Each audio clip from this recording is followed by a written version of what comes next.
കൊല്ലം ജില്ലയിലെ ഏറ്റവും വലിയ കഞ്ചാവ് കൃഷിയാണ് എക്സൈസ് ഉദ്യോഗസ്ഥർ പിടികൂടിയത്. വീടിന് പുറത്ത് ചെടിച്ചട്ടിയിലും പറമ്പിലുമായി 38 കഞ്ചാവ് ചെടികൾ.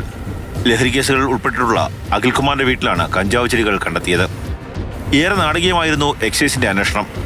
5 മാസങ്ങൾക്ക് മുമ്പ് 103 ഗ്രാം MDMA എത്തിച്ച കേസിലെ പ്രതിയായ മനീഷിനെ തേടിയുള്ള യാത്രയിലായിരുന്നു എക്സൈസ് സ്പെഷ്യൽ സ്ക്വാഡ്.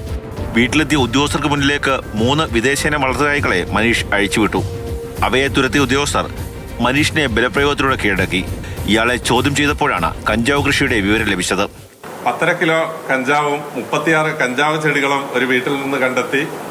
അതിലെ ഒന്നാം പ്രതി മോളി എന്ന് വിളിക്കുന്ന മനീഷ് എക്സൈസിന്റെ തന്നെ MDMA 106 ഗ്രാം കേസിലെ അറസ്റ്റ് ചെയ്യാനുള്ള പ്രതിയാണ്. ഞാനെതിരെ 2.5 ഗ്രാം MDMA മറ്റൊരു കേസും ഉണ്ടായിരുന്നു. 106 ഗ്രാം MDMA എന്ന് പറഞ്ഞാൽ കൊമേഴ്സ്യൽ ക്വാണ്ടിറ്റിയാണ്. 20 വർഷത്തിന് മേൽ ശിക്ഷ ലഭിക്കാവുന്നതാണ്.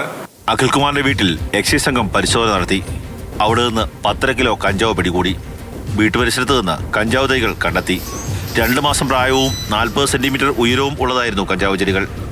വിൽപ്പനയ്ക്കായി എത്തിക്കുന്ന കഞ്ചാവിൽ നിന്ന് നല്ലയിനം വിത്ത് ശേഖരിച്ച് പാകി കിളിർപ്പിച്ചാണ് കഞ്ചാവ് തൈകൾ ഉൽപ്പാദിപ്പിച്ചിരുന്നത്. 5 മാസമായിട്ട് നമ്മൾ വളരെ ശ്രമകരമായ ദൗത്യമായിരുന്നത്. വളരെ സാഹസികമായിട്ടാണ് അയാളെ ഇത്തവണ പിടിക്കാൻ കഴിഞ്ഞത്.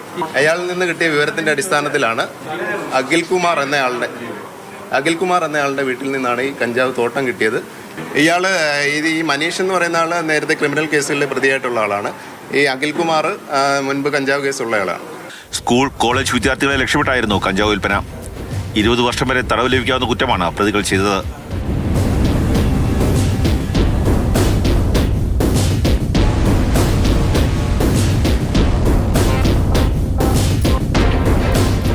കണ്ണൻ നായർ, മാതൃഭൂമി ന്യൂസ്, കൊല്ലം.